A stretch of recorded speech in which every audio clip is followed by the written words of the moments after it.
Street raised, I was brought up with a G state. Peep game, those who didn't catch one to your brain. Stay in your lane, never wolfed it, boy, I never fake. Watch them break, watch them fall, still I remain. Never change, never try to come and rearrange. Never hate, never tripping on somebody's plate. That shit is lame, leave that type of shit for the dames. The streets don't play, they'll catch up, watch your life as capes. One game, homie, that you shouldn't play. There's real soldiers in the streets gunning every day. This shit is normal in the vital part of every day. It ain't great, but I'm loyal, so I'll never change. I keep repeating, but I mean it, never lose your way. Heed the warning and the missing just for talking brave. Fuck my enemies, two faces and all the snakes. Now for this matter, just name the time and name the place. We'll get it active, fuck the gap, and I mean face to face. Real gangsters never fold, then we never shake. Don't forget to check out the merchandise on the website. My website where I have my gear, where you can get t-shirts, jerseys, masks, beer holders, license plates, you know, some prison artwork, you know, shoelaces, you know, from a bunch of different stuff. I got them in all different colors, you know what I mean? From the hats, you know, with the bandana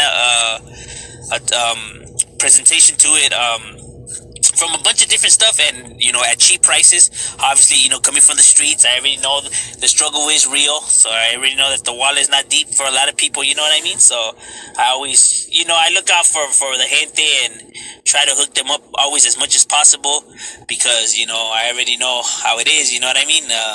And all the money that I do get, it always goes back into the channel to try to do, you know, to bring in people for interviews, you know, to better the recording equipment, and the music thing, for me to help all these artists that, you know, are up and coming, you know, all of that, you know, I put it all back into the channel to elevate the channel.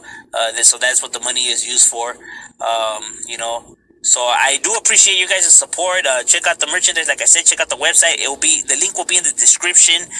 You just, you know, go on the website. You guys don't gotta worry. It's done through that website, so I don't get your personal information or nothing like that. And you know, and like I said, I would highly appreciate it. You know, I got some pretty good, you know, the shirt, the artwork design, and everything like that. You know, and like I said, I appreciate you guys' support, because you know, my channel ain't nothing without you guys. You know, you guys are the ones that make the channel crack. So what up, G Life? Now, as we finish the countdown of all stoner neighborhoods, we would have to be heading towards the area of Gardena. Gardena is another area where you're able to find one of these, you know, stoner neighborhoods that often gets forgotten that it's a stoner neighborhood, which is the barrio Dogtown Stoners. Dogtown Stoners is already a neighborhood that's been right here since the 70s. Now, I know people will say that they haven't been around since the 70s. Actually, they were, but they just went as a different name. When they first started, they went as, the name was Bell Park Stoners.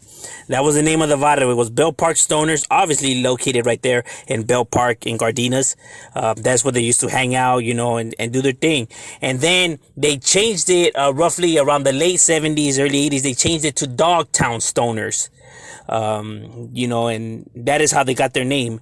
But originally they did go as Bell Park Stoners. They changed it to Dogtown Stoners. This Dogtown has no relations to the one in Nella, you know, in the Williams projects, the original one from the 1800s. They're two different neighborhoods, and it has no connection to the one in Santa Ana, no connection to the one in Riverside. I explained this in the video where I break down Dogtown. You know, they're all different barrios. You get what I'm saying? Just, you know, happen to have the same name. But this one is right here, located in Gardenas, obviously near the Bell Park. You could also find them on 146 in Western. You know, Dogtown is, you know, a pretty average sized neighborhood, not too big, not too small. They are green raggers, but they're homeboys. And this is the barrio in which the rapper Cujo, or Tyrant, you know, this is the barrio in which he's from, you know what I mean? This is the Dogtown that he comes from, the Gardena ones. And they continue to do their thing, you know what I mean? They with the business, you know, and they still hold it down, you know, these guys ain't no suckers. But that's what's up with the barrio Dogtown Stoners right here representing in Gardenas. Now, as we make our way down over here to the harbor area, to the area that is known as San Pedro. San Pedro is known for several different neighborhoods, but, you know, obviously known for its most infamous neighborhood, which is the barrio Rancho San Pedro. You know, large dominant gang within this area. But you do have several other smaller neighborhoods within the area, and one of the smaller neighborhoods that you have within this area is a stoner neighborhood that often gets forgotten because it has never been a big neighborhood. You know what I mean? So you roughly don't see it up as much or hear about it as much because I was roughly told that there were only about 30 members at the most. So at least what I was told. So, you know, with few numbers like that and a bigger neighborhood like the Barrio San Pedro, you know, being present, you know, just makes recruitment a lot more difficult, even though there is no beef between this barrio and the Rancho San Pedro. But you have the Barrio San Pedro Stoners, the SPS neighborhood. So SPS is a real neighborhood. I was seeing people try to say that it was probably a new neighborhood or probably claimers. No, this is an old neighborhood.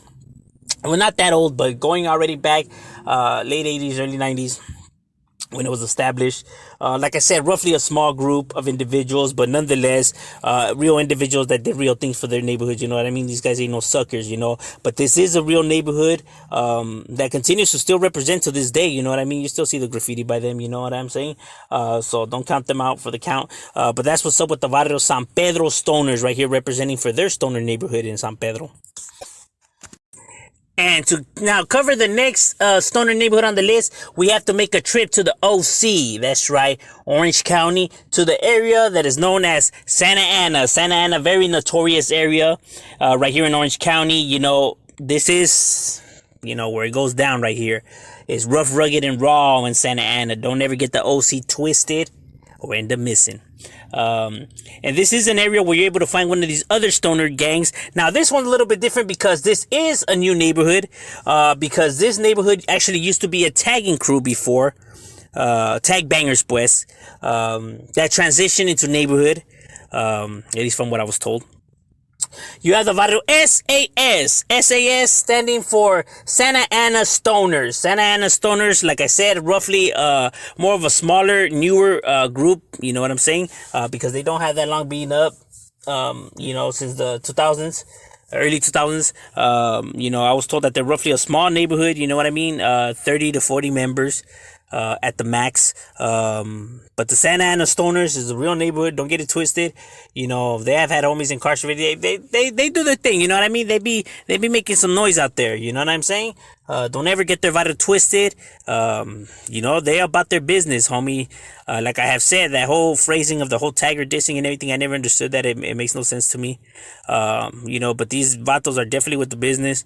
And represent for theirs. You see their graffiti, you see the activity by these guys. You know, these guys ain't no suckers. They put it down for that Santa Ana Stoners and continue to still represent for theirs and hold it down for their barrio.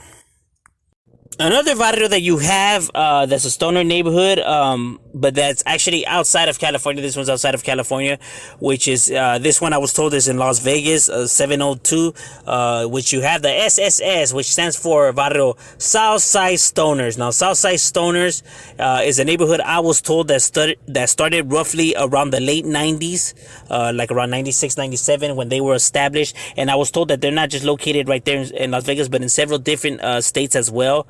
You know, where you can find the SSS. Some people say, they told me that some people get it confused they think that they're the same barrio as the Southside Sureños in Mexico, but they're two different neighborhoods. This is Southside Stoners. That's what theirs stands for. So no connection to the Southside Sureños. You get what I'm saying?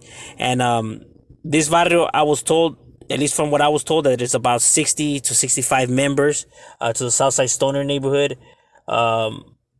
And a real barrio that does, you know, real things right there, holding it down for the out-of-state Sureños, representing for theirs, you know, and putting theirs on the map for the Southside Stoners. Thank you for watching M.O.D Entertainment. Make sure you like and subscribe.